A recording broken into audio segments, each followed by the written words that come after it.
Now I know you as my favorite DJ in Austin, one of the most creative musicians in town, and just such a representative of the soul of this city. Really excited to have you on the show. Thanks, man. Thanks for having me. It's great having you as a neighbor, and thanks for the invite. Absolutely. So let's dig into, you're a local. Let's dig into your roots. Tell me about your upbringing. Where did you come from? So I was born in Austin, Texas, on Avenue F. Back then, everybody was like very much this sort of redneck hippie vibe, which I feel like maybe is kind of gone now, or definitely gone a little bit. Austin Community Capital. This show is a celebration of the spirit of Austin, Texas, honoring our past, engaging our present, and building our future together. Although it's not the last time.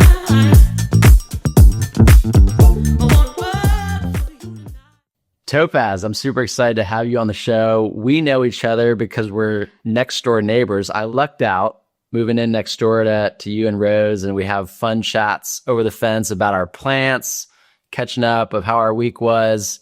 And now I know you as my favorite DJ in Austin, one of the most creative musicians in town, and just such a representative of the soul of this city. Really excited to have you on the show. Thanks, man. Thanks for having me. It's great having you as a neighbor, and thanks for the invite. Absolutely. So let's dig into, you're a local. Let's dig into your roots. Tell me about your upbringing. Where did you come from? So I was born in Austin, Texas, on Avenue F. And then we kind of moved around a bit. My first memory probably was behind the original Whole Foods. There was this group of houses kind of going up that hill. But then we moved to Dripping Springs for a bit, and then we moved to upstate New York for like a year, and then when we moved back, we moved to Dripping Springs, and then so basically Austin, but Dripping, and then I moved away, and then I came back. That's the shortened version. I don't know how long you want me to go. Yeah, well, give me some rhythms of childhood and Dripping. I mean, then it was quite rural out there. It was kind of pre, boom of development. So what were you up to as a kid out there? So, in a lot of ways, it was every kid's, like, I don't know if I should say because it's a kid's dream, but a wet dream. Every kid's wet dream. I guess kids do have wet dreams. They're the only ones that do have wet dreams, right? But it was a little isolating because it was nobody out there, but I had my best friend Itana down the street. You could just ride dirt bikes over the dirt roads for hours, and me and Itana had horses, and we would just ride across properties for hours all around. So that the adventure aspect was like unparalleled, and that was kind of the vibe out there. Back then, everybody was like very much this sort of redneck hippie vibe, which I feel like maybe is kind of gone now, or definitely gone a little bit. But, all of our neighbors were drug dealers, either grew pot or were drug dealers. There was one Vietnam, guy, what do you call the ex-Vietnam soldiers? Veteran? Ex-vet, yeah. Who was a little bit, but definitely had some PTSD and was not very social. But everybody else on the block was definitely into selling or growing drugs. Oh, and then, but also, Hitana's mom, she had goats, and she, as well as growing dope, she had goats, and she would milk the goats and sell the milk. And so at one point, and then she started raising goats because Tom Alba further down the street, this like 90-year-old Mexican cowboy who was just full of stories. He was incredible. He was like the goat guy, and she got all her goats from him. And then she started raising goats. When they got busted, she just moved into the milk business and started at a Pure Luck cheese, which is like really great and still around, and they've won all kinds of national awards and stuff. She's passed away, but her kids have carried it on, and And I even had a goat for a while. We lived on like kind of 10 acres. I had a goat. I would actually sell milk to my teachers at school. I made some good money because back then, now it's like a thing, raw milk. But back then it was not such a thing, but in my community of hippies, it was, I guess. So I would sell milk to my teachers, and, we had chickens and had a lamb and 4-H. It was that kind of vibe, Man. Very rural. Yeah. Wow. But I went to the Waldorf school in town. So we would drive kind of into town for school. I didn't go to school out there. Man, that's incredible. Yeah. Talk about vibrant, wholesome. Yeah. And then also my mom would also take me down sometimes my stepfather was, my father and my stepfather, but were into music. My father was in a early psychedelic band in the 60s called Cold Sun. So there was a big influence. That's the stuff I've heard growing up, or like very young, that I don't even really remember. But then my stepfather also was a musician. He was really into Middle Eastern music and classical music, but he would build dulcimers and different things. He was an instrument maker, and so I got into music early on. I started on violin, and then my mom would take me down to 6th Street. So, and because she was really into jazz, and she started taking me to see this guy, Kirk Whalum. And that's when I was like, okay, I want to play saxophone. That's what I want to do. And that was like in 4th grade. And then I started studying saxophone and would play on 6th Street too sometimes. At how old were you when you were Like in 4th grade, 4th or 5th grade. Yeah. Epic. I even wrote a my mom saved it. She found it a couple of years ago. I even wrote a letter to the Chronicle, because at one point they were like, they had a curfew on underage kids. And I was like, I wrote some letter about like, well, I want to go see live music, blah, blah, blah. kids should be allowed to see live music. What's this going to do to the city? That is classic. You got to frame that thing and put it up in your house or something. Yeah. Miss, you dove in early, and what was it like performing as a young kid? Like probably all adult audience. Were you freaked out of your mind and nervous, or were you kind of just in your element? I was nervous. No, I was definitely nervous. But because I would literally just busk on the street. It wasn't like in a club. I would just play on the street by myself. So, yeah, I think my mom was kind of a interesting parent. She was kind of like, if you want to play saxophone, you're going to have to go you're going to have to learn 10 songs and go play on the street and make some money. Pay for your lessons, son. So, no, I was just so I was very nervous. It was intimidating. Just, there's something about it. In a way, it's almost harder to play, just set up on the street and just play. Something about it. I don't know. Or at least for me, it was. Because it's like, people are like, what the fuck are you doing? Or whatever. But I think it was a good lesson, though. Because I continued that for a while, even through high school and a little bit in college, playing on the street, busking. It was a good lesson because, and actually I think there's a couple other musicians recently that I've read their bio or whatever, like Charlie Crockett. I saw that he did that for a long time, playing in the subways in the street and stuff. And I think Eric Burton from the Pumas as well, maybe. Anyways, it's a great lesson because you have to, in order to draw people in, I don't know, it's different. It's like, because people are just in their own world. So you have to be on nonstop to get people's attention. Oh, yeah. That makes sense. Yeah. Super resourceful performing, maybe we'll call it. Yeah. You could either go gimmicky, but some people just go gimmicky, but it's like, or play hits. But if you're not, it can be exhausting too, because you're just like giving everything and people are just walking by. And then every 300th person will stop and listen, and they'll be like, yay. So, man, that's wild. So you dove into music quite boldly and quite early. Where did music take you, and where did your musical education, as you were growing as a musician, where did that journey take you? So it took me, I guess, so yeah, after the reason I was in England for years, I was going to the Waldorf school. My mom was really into that form of education, the Rudolf Steiner's education. And they didn't have a high school here at the time. She was also traveling a lot in Europe. So I went to a Steiner school in England for a year. And they had a saxophone teacher, but he was not, he actually had played with Pink Floyd and stuff, but he wasn't a great teacher.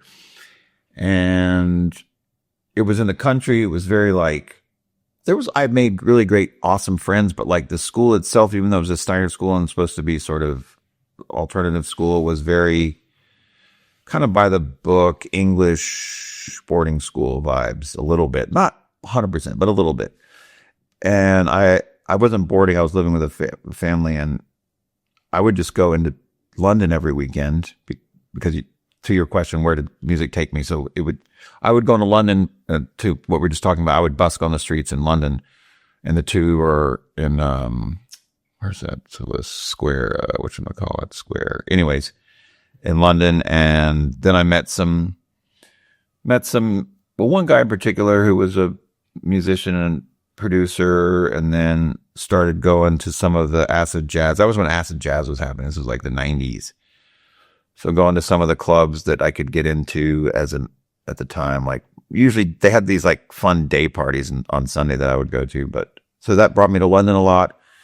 And, I mean, it's taken me everywhere I've gone, I guess. And then I had some fun experiences just traveling, backpacking around Europe with my sax, after that. But then I just wasn't happy there creatively, really, or in general. So I moved to, long story that I won't get into too much, but I went to an arts magnet school in Washington, D.C. to study saxophone. And they had a really good jazz program. So I was there in D.C. for the 3 more years of high school, and that was a great scene there. That's when I started that's when I first formed a band. Well, I guess I had like kind of a band in middle school, but like a proper band that was playing out in high school. And yeah, any questions? Then I graduated and went to, New York, NYU. You're in Aspen, or maybe Italy, and your phone pings with a freeze warning back in Austin. Panic? Nope. You have Loyal. We're already there, wrapping the pipes and checking the perimeter. Whether you're home or away, we are the eyes and ears of your estate. Global freedom, local support.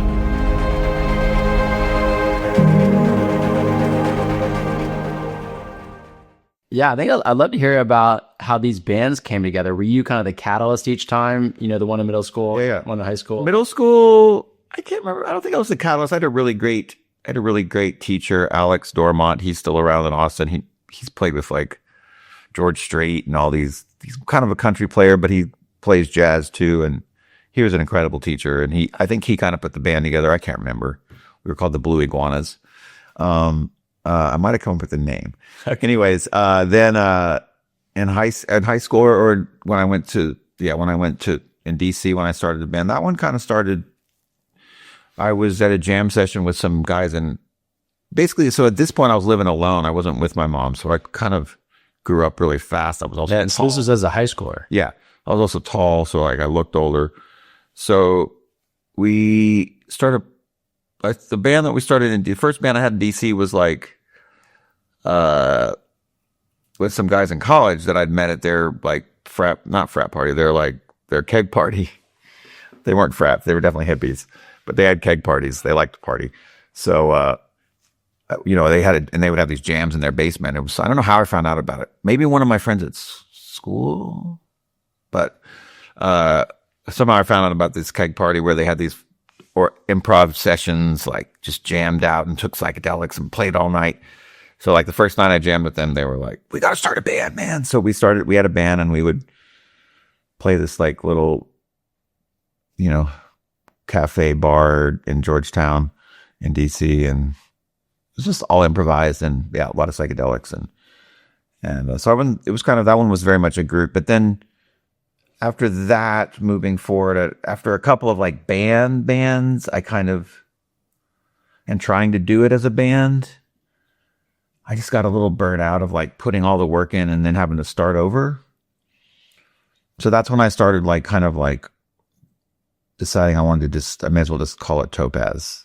That was later on. And I had another band in college that was a band. And then after that, like when I first got to college, I had a band that would play in New York. But then after that, I was like, because I've been doing it already since like high school, and I just got a little burnout on like creating some kind of momentum or something, and then just it blowing up when everybody moved away or grew apart. So that's when I started just calling it Topaz, and that was my first but even that wasn't necessarily a solo project. It was more like a band, but I just wanted to call it Topaz because I was like, sounds like a band name. And it's also my name. So, yeah. And then so there you go. Heck yeah. That's through college. Man, so you were bopping all over the world. You were just getting grouped together to start a band, or kind of figuring out when it was the right time to do it more of a solo act. You are a guy who I see has such vibrant friendships now and a rich community. When did you start kind of finding your people? Was it along that journey, or was it more when you were kind of settled down in Austin? I would say that's a good question. I guess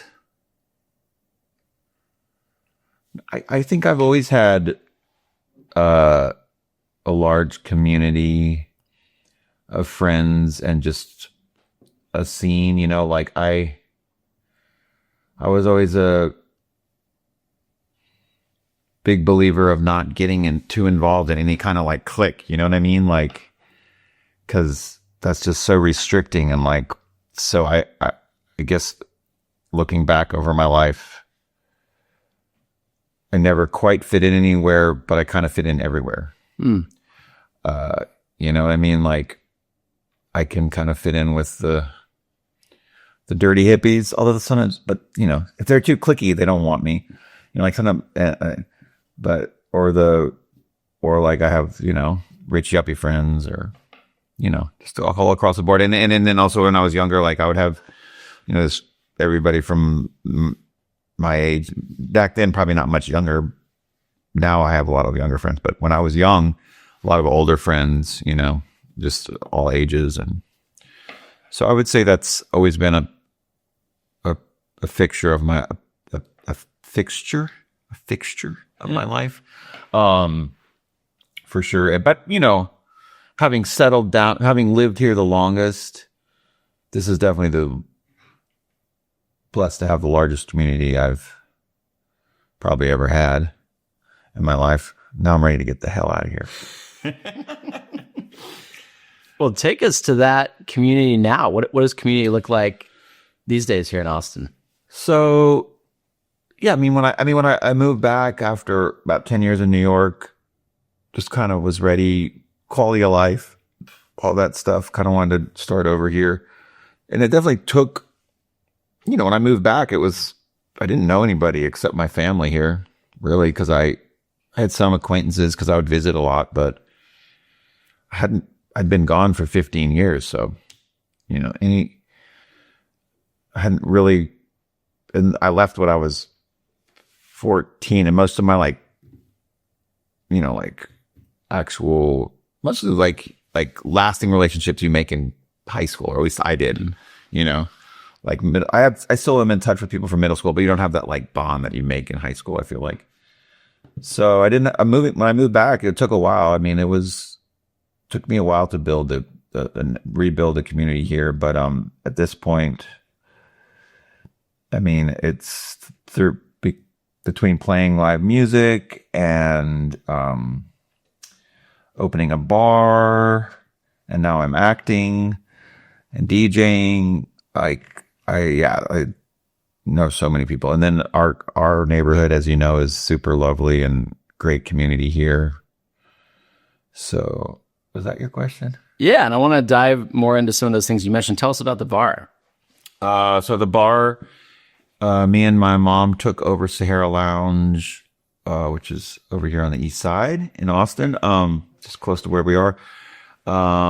We took over about 12 years ago, and at the time,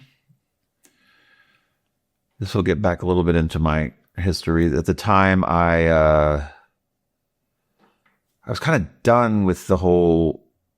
I'd been touring a lot. We didn't really talk about that, but I've been touring a whole lot, starting back in New York, like just a lot of touring around the States, and just kind of burn out on it a little bit. So long story short, my mom was looking to open a place and with her partner, and they decided they wanted to do more of a restaurant thing, but then I saw that this place called TC's was for sale. And I used to go there. I just loved it. It's an old juke joint, but I'll explain for our people who haven't been at it. It was an old funky juke joint. Been around since, at this point, been around about 80 years.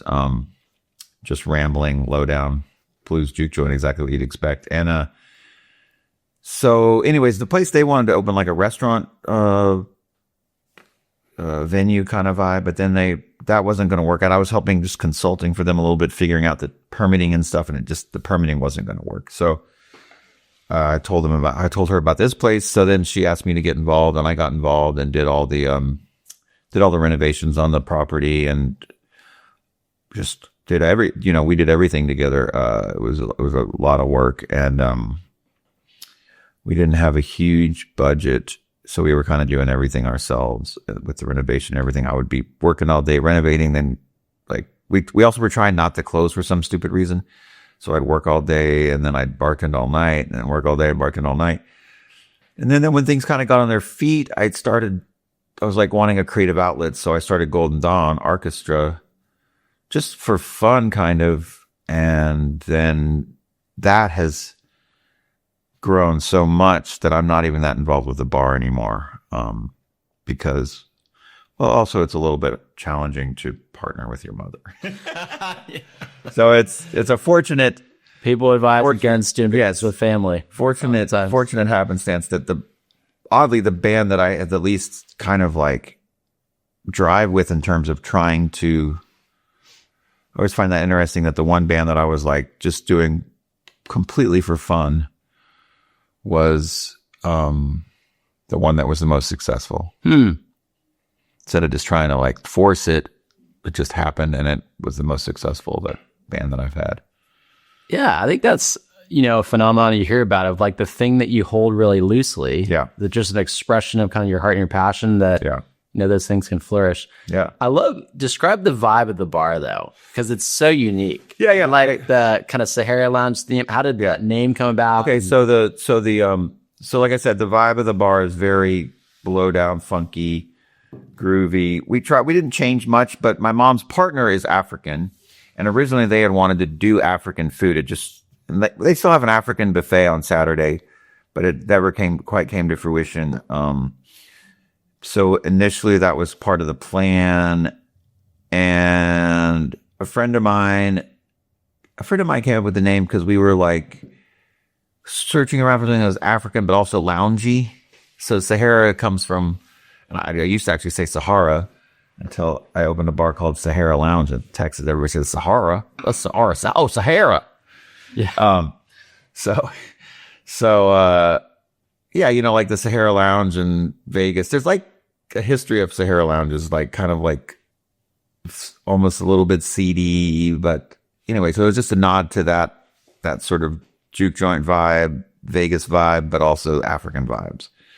And we have a lot of African flair too in the club, mixed with Austin culture and blues and stuff. And it was kind of TC's biggest night was Monday night, which they called White Night, but it was blues night and just a ton of like. Did you ever go?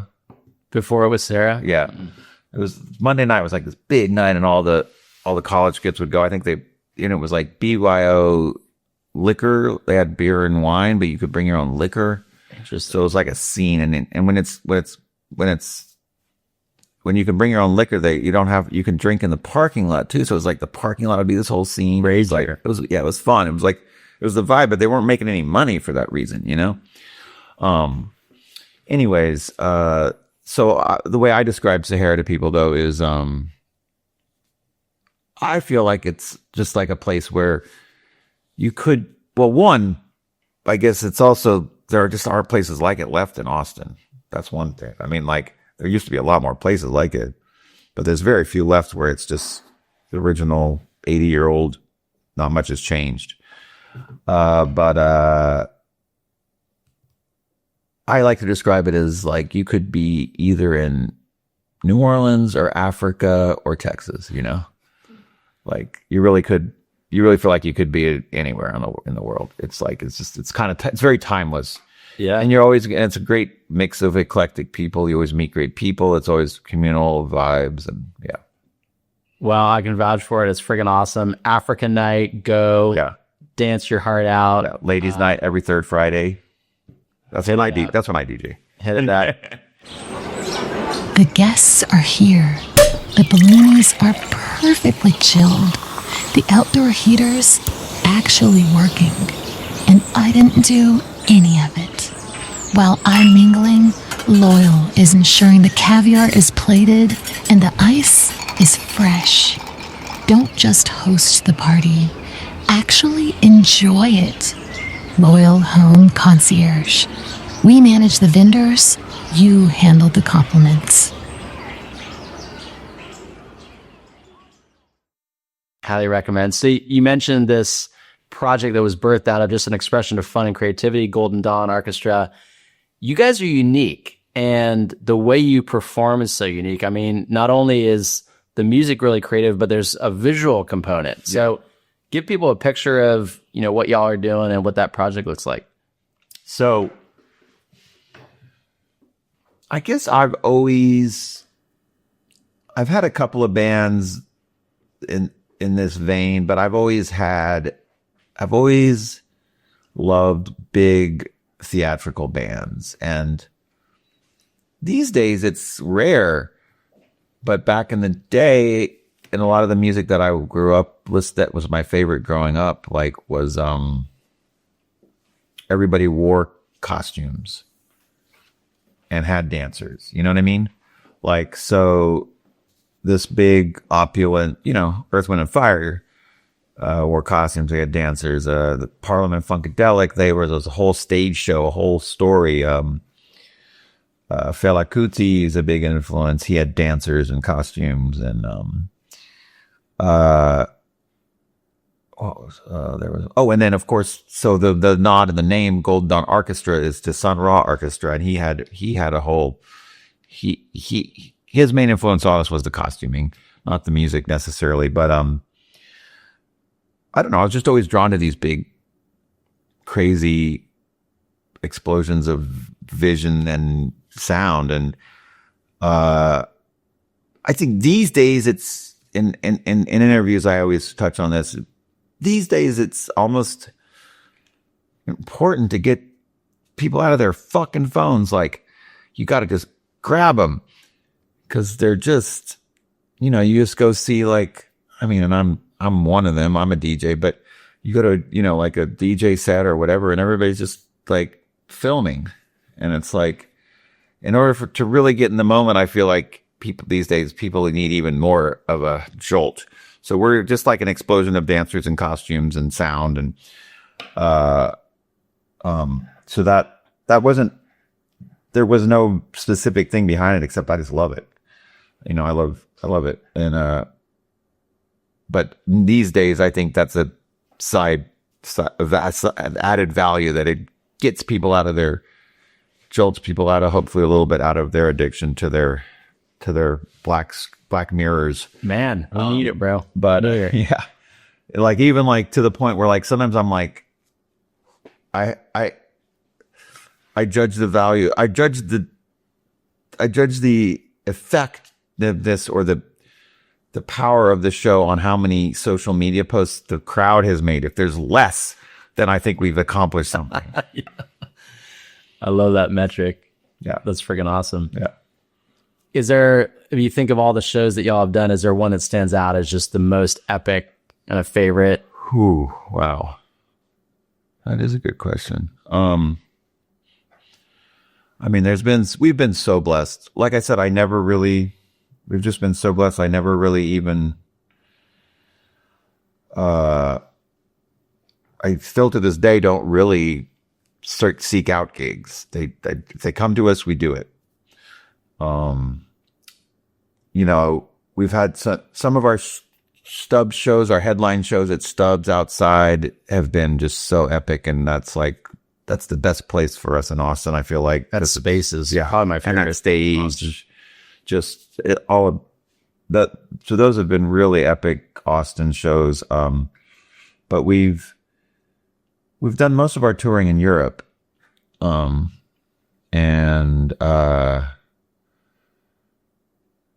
I said, I was kind of over touring, but I'm like, oh, you want us to tour in Europe? Sure. Oh, you want us to play in Mexico City? Sure, I'll do it. Cause I don't want to drive around America in the van anymore. We're not big enough to have a tour bus. Or we're not making enough money. We're definitely big enough, people wise. But, we've had some really, really special gigs. I mean, there's so many special gigs we've done in Europe that I don't even know where to start. I could start with our very first gig we ever did in Europe was like, this island off of this small island in the middle of the North Sea where there aren't even cars.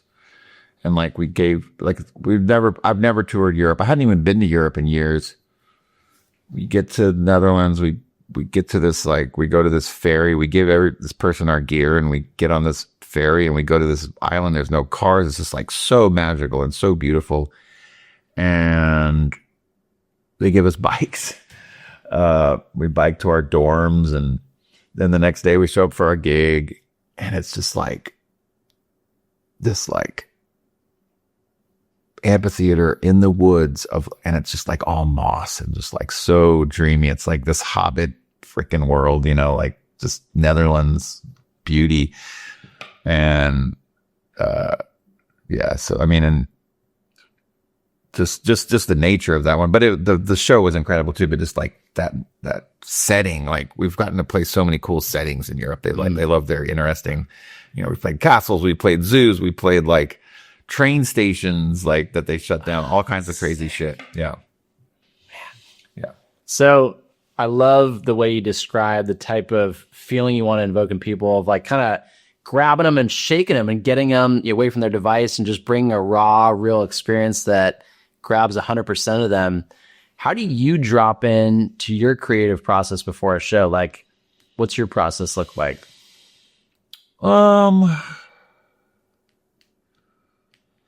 I don't know, 3 or 4 shots of tequila. That'll do it. No, unfortunately, sometimes that is the truth, but no, not usually, but sometimes it is hard sometimes to because we haven't really touched on that, but the band we kind of take on these characters.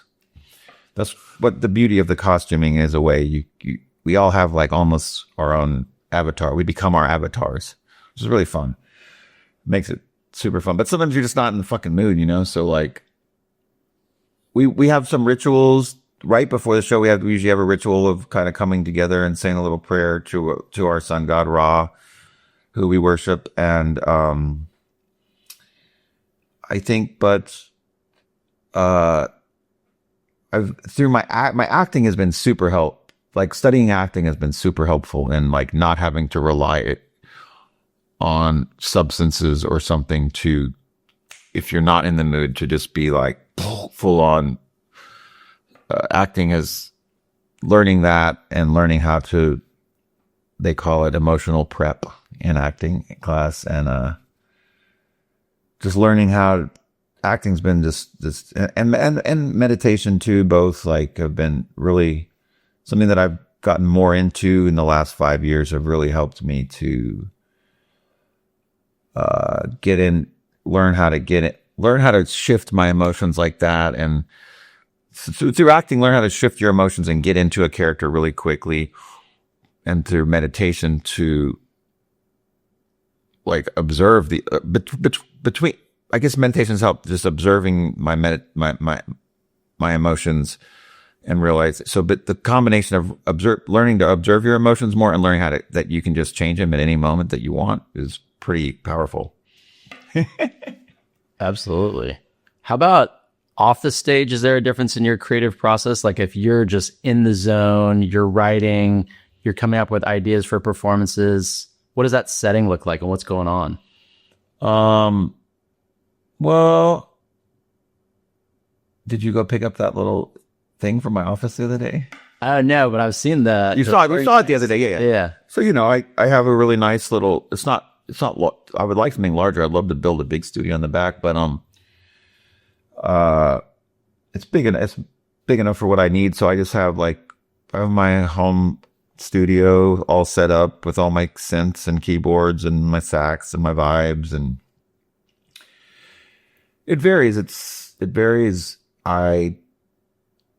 But having the home studio I didn't always do that. Like a long time ago, I had a lot of friends that when home recording came about, a lot of my bandmates would be in the van, like working on tracks and shit. And I wasn't always me.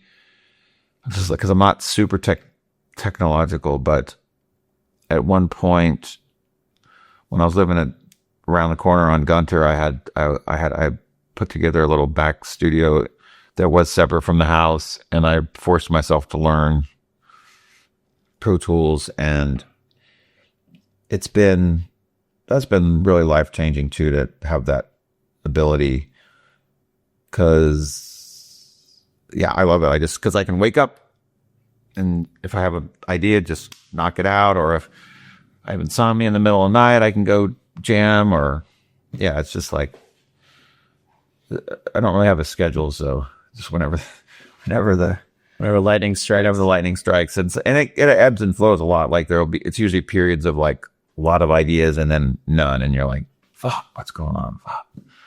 So, well, the space itself in your entire home is so beautifully designed. Yeah. And that's a great segue into your wonderful partner, Rose. Yes. So how did you and Rose meet?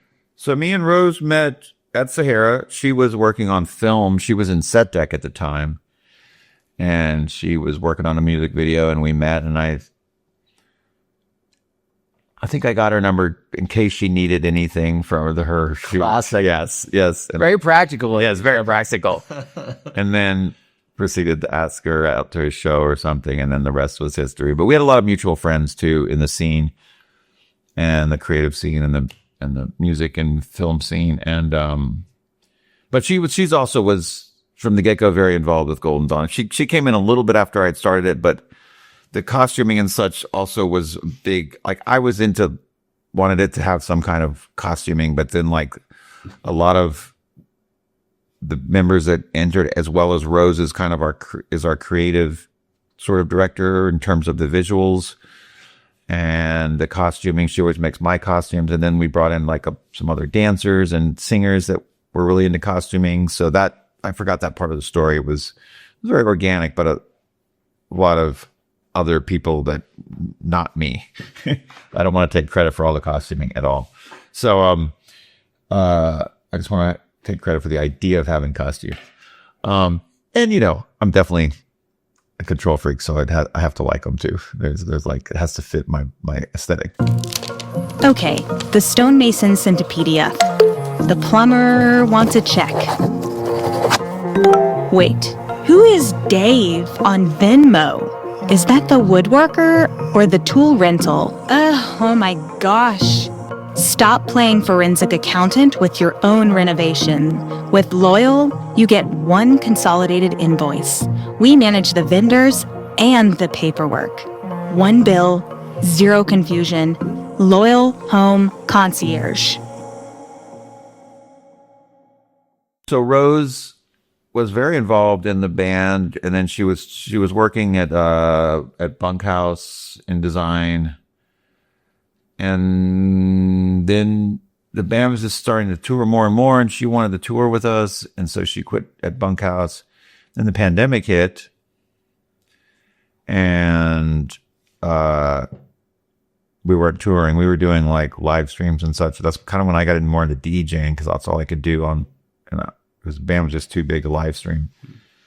And she got a call from her old boss at Bunkhouse asking if she wanted to renovate or be the project manager and design at Uptown Sports Bar. Yeah. So that was her first project. And then she just kept doing it. And she's partnered with her old boss at Bunkhouse. And so she's doing design work. And to your point, I mean, her first project really was our house.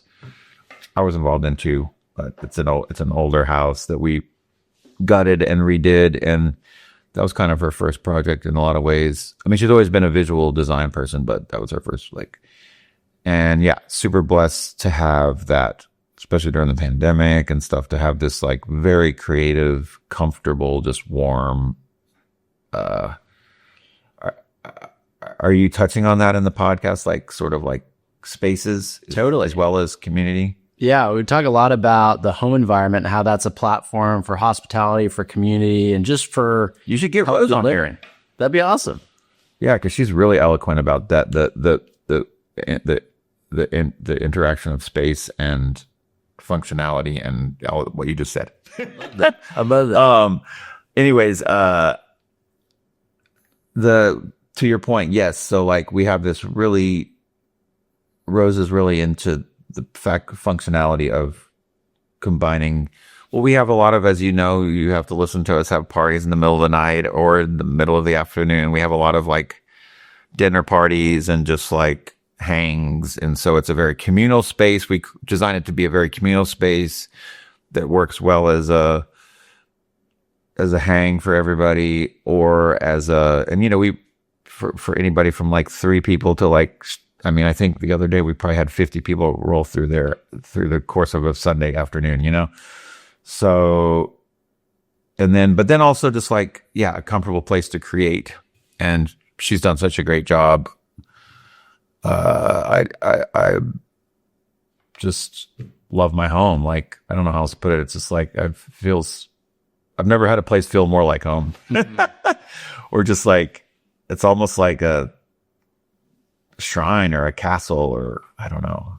It's really nice. It's an incredible spot, and it's just like so many little details were intentionally thought of. Yeah. And there's a feeling you get when you walk in there. And then something I love about it is it's kind of like this rare combination of like thinking about the yard space.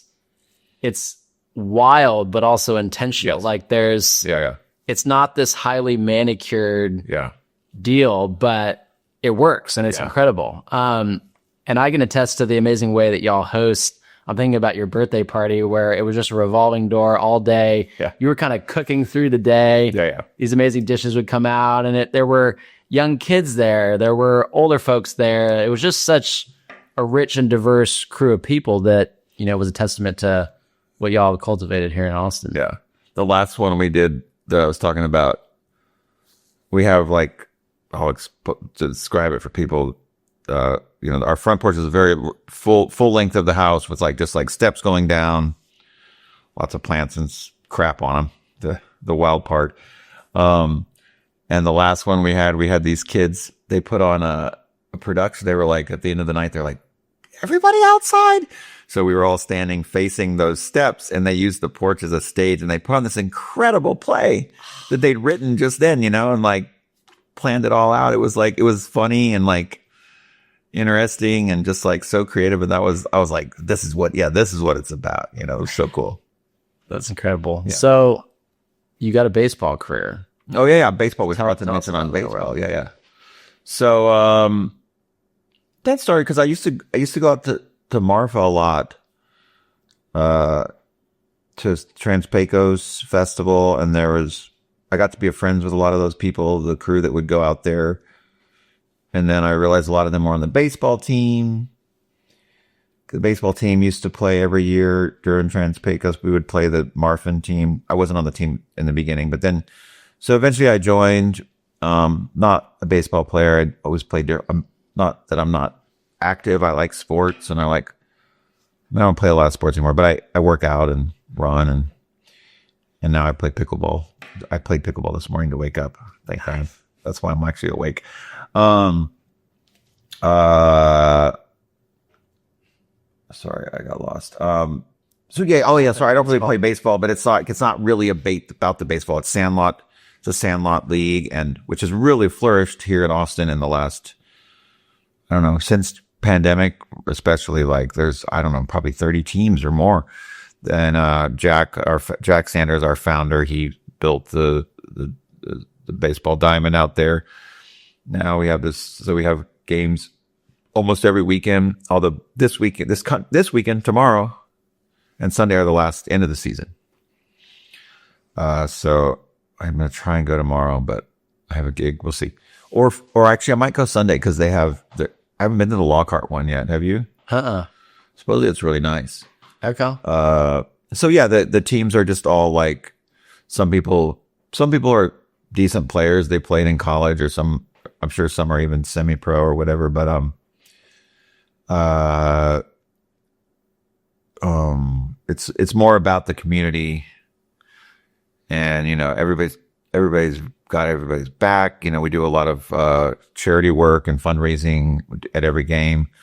We choose a different charity and have like raffles and such, every game. And there's people playing music and same vibe, kids, dogs. Yeah, it kind of all the good shit about. I went to actually my first game a couple of weeks ago. I think we're touring in Finland at the time. Yeah. But just such an incredible spirit about the place. There was an awesome band playing on this old wooden stage, cool bar behind them. Yeah. Yeah. Food is being cooked, gourmet hot dogs, kids are running around. Yeah. It was just such a fun spirit, and cool to see the players out there having fun, and the teams were just having fun together. Yeah. There was not this like intense. Yeah. If anybody gets too competitive, we don't play them again. It's competitive. There's nothing wrong with wanting to win, but some people just get like, come on, man. And then we play we have an away game every year, which is really fun. This year we played in Santa Fe. We're technically in Madrid, but we went out to Santa Fe. And then the year before we played in San Francisco, we got to play the San Quentin prison, which was incredible, really incredible experience. And what was the year before that? Oh, before that we played Paris. And this year we're supposed to play Bhutan, but it's starting to look like that might be a failed attempt. We'll see. Okay. I want to propose Cuba. So we have good baseball players down there. Yeah, we'd have to find the really old team. Yeah. Like everybody has a baseball team in Cuba. Yeah. I love that. So you're a guy who just embodies Austin culture. How would you describe culture here? I mean, a friend of mine a while back said this about Austin, and he had an interesting point, because some people are like, what is it about Austin? I mean, it's maybe the architecture and the buildings and the landscape have gotten better. And there's definitely a ton of nature that I love that really speaks to me. But sometimes it's like, what the hell is there here? There's not like that. There's not great museums. There's not obviously there's great live music, but there's a real lack of museums and visual arts and theater and just a lot of stuff that other cities have that attract people. But it's really the people in this town that are, so for some reason, drawn together here. I think that really create the environment. It's just the people. It's just a vibe of the band Golden Dawn, I don't think would have really had the space or even the popularity that we've had here to grow. This something so off the wall and weird, and people just love it and don't judge, there's a lot of non-judgment. I mean, as it's grown, it gets some of this. It's not, I'm definitely not one of those people who bitches about the change, but it's definitely has changed. It's not quite, but that's what does that answer your question? Yeah. I think community runs deep here. Yeah. It's a place about the people, and immediately when I moved here, I felt that. And yeah. I was like, man, where did you move from? I came from DC. So I grew really? up Southern California, DC. So did you do Glenn School of the Arts? Yeah. Cool. Yeah. Big building. Building on the Yeah. Yeah. And cool, just blues and jazz history on East Street and that town. And love the old jazz clubs. Where were you in California? Grew up in Santa Barbara. Oh, did we talk about this? Maybe a little bit right when we met when I moved in the neighborhood. We're good, but we're moving out there for the winter. Okay. Well, we'll talk. Yes. I'll give you some good recs. You can go grab some fruit from my parents' backyard. They still live there? Yeah. Oh, sick. So Rose's parents are, y'all can edit this out. Rose's parents, or whatever, but you'll probably want to edit it out. So Rose's parents bought a place in Santa Barbara. So we're going out there. I'll be back and forth some, but we're going for a couple months because she's going to renovate and design their house. Oh, man. Yeah, and they got this like 1800s craftsman house. Sick. Yeah. I want to hear where it is in town. Yeah, we'll talk. Yeah. Sure, See, man, that's awesome. Yeah. Oh, that's cool. Well, as we wrap our time today, Topaz, what would you leave folks with of like how to experience Austin, maybe next show that you got coming up with Golden Dawn, cool spots to check out? When is this being released? Soon. In about a month, yeah. Okay. So I would definitely say check out Sahara Lounge. Go to the Long Time. Well, that won't be, the season will probably start again in, I guess, March. Okay. Go to Sahara Lounge, Golden Dawn Orchestra. We will most likely, it's not confirmed, but check the schedule when this is released. Check the schedule. We will probably be playing Radio East for New Year's Eve, which we did last year and was super duper fun. And we have a new album coming out in the spring, and we'll probably have a single already in a month or two. And, and then in terms of Austin, I mean, you can't go wrong here. I mean, you just go anywhere and everybody's friendly and you just start talking. Go to Barton Springs. I mean, that's the spiritual center, of course. And, yeah, if you live in Austin and you don't have a great community, something's wrong with you. There you go. You heard it here, folks. Well, man, really enjoyed our time together. I'll probably see you over the fence this week. Yeah, you will. Thanks, Austin. But, thanks so much, Topaz. Pleasure, brother. Thank you for joining us for this episode of Austin Community Capital. This show is a celebration of the spirit of Austin, Texas, honoring our past, engaging our present, and building our future together. If this conversation sparked something in you, a new idea, a feeling of connection, or just a good laugh, pass it on.